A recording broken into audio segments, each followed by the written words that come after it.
toute aide humanitaire, dépossèdés des ressources basiques nécessaires à la survie d'un peuple et pris d'un besoin urgent de s'évader, les habitants du Darfour se voient être séquestrés au sein d'une guerre dont ils ne sont même pas responsables. Ces mêmes habitants sont reconnus comme des rebelles et ne demandent qu'une gestion plus honnête de leur territoire par le biais d'une autonomie florissante et d'une augmentation du pouvoir local. Leur ambition, quoique squelettique, verront-elles le jour au sein d'une communauté du moins disloquée, ou seront-elles bafouées par les injustices distinguant une religion, manquant cruellement d'humilité? La réponse est à suivre. À vous d'écouter. Alors, Monsieur Simard, vous qui êtes sur le terrain, comment jugez-vous la gravité de la situation dont certains ont oublié? Vous voyez présentement les premières images vues à la télévision de la demeure d'Omar el-Béchir. La demeure, très bien éclairée, semble avoir été quittée il y a de cela très peu de temps. Des papiers sur le plancher, sur les comptoirs. Nos observations, ce sont les archives de cette plus grande réalisation. Selon notre premier coup d'œil, Omar el-Béchir est un grand collectionneur de papier. Des découvertes choquantes. C'est sur papier des grandes conséquences et causes de la guerre au Darfour. Il archive, entre autres, le fait que 2,7 millions de Soudanais ont pris la fuite suite à la guerre civile. Amateur de lui-même, il archive également la tyrannie qu'il exerce sur le peuple soudanais depuis son arrivée au poste de président de la République soudanaise suite à un coup d'État. De nombreuses caricatures sont dessinées.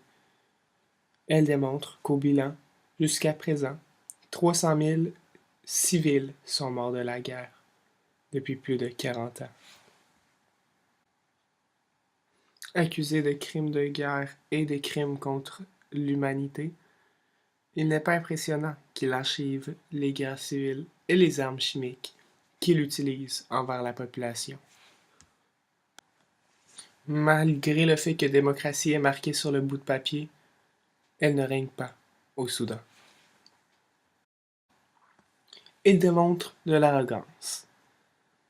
Il montre, entre autres, sur ce bout de papier, que l'ONU et les chefs militaires sont incompétents pour gérer un pays, tel que la gestion des services sociaux, de santé, etc.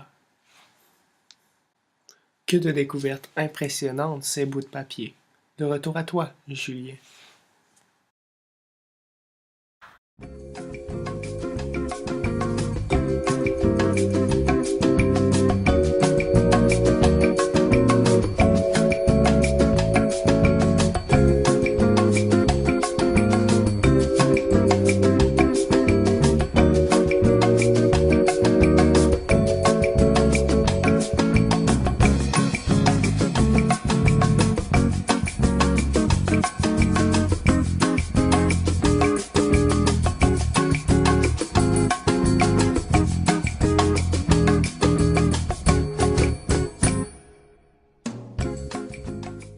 Merci, M. Simard. Mais M. Arsenault, pouvez-vous me faire un résumé de la guerre du Darfour? Bien sûr, plusieurs groupes rebelles locaux qui jugent être délaissés, voire même maltraités par le gouvernement, sous forme d'une république, réclament plus d'autonomie et de pouvoir local, pour une gestion plus honnête de leur territoire.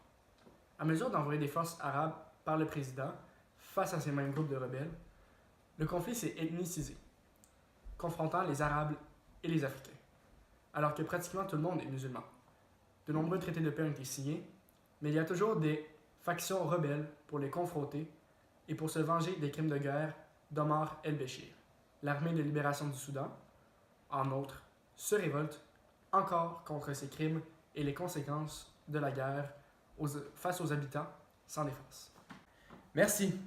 Nous allons maintenant voir du côté de Louis-Philippe Sainte-Croix pour nous apprendre plus sur les causes du conflit s'attaquant sur le Darfour. Soyez attentifs, puisque les grandes chaînes ne vous montreront pas ce qui se passe ici. Vous voyez, si ça ne les affecte pas, ils l'ignorent. Merci, Monsieur Zerkefoui et Monsieur Arsenault. Je suis actuellement avec Monsieur Désiré Bonaventure. Il habite avec sa famille au Soudan, dans la zone du Darfour. Monsieur, qu'en pensez-vous de la situation et des causes de cette guerre? Selon moi, toutes les causes de cette guerre sont liées ensemble. En fait, Je pense qu'il y en a 7 qui peuvent expliquer le lancement du conflit au Darfour. Premièrement, depuis les années 70, une grande sécheresse recouvre tout le Sahel.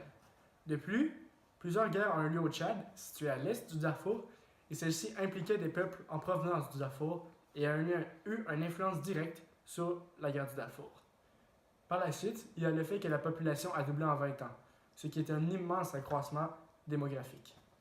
Aussi, il y a la concurrence pour une partie du territoire du Darfour et les ethnies et cultures différentes qui doivent cohabiter dans ce même territoire et qui en ont assez. C'est bien dit. En effet, c'est la cause principale du conflit, puisque l'une des groupes ethniques se disent maltraités par le gouvernement et qu'il favorise l'autre groupe. C'est vrai, il y a aussi le Soudan qui est un pays mal géré et complètement mal unifié.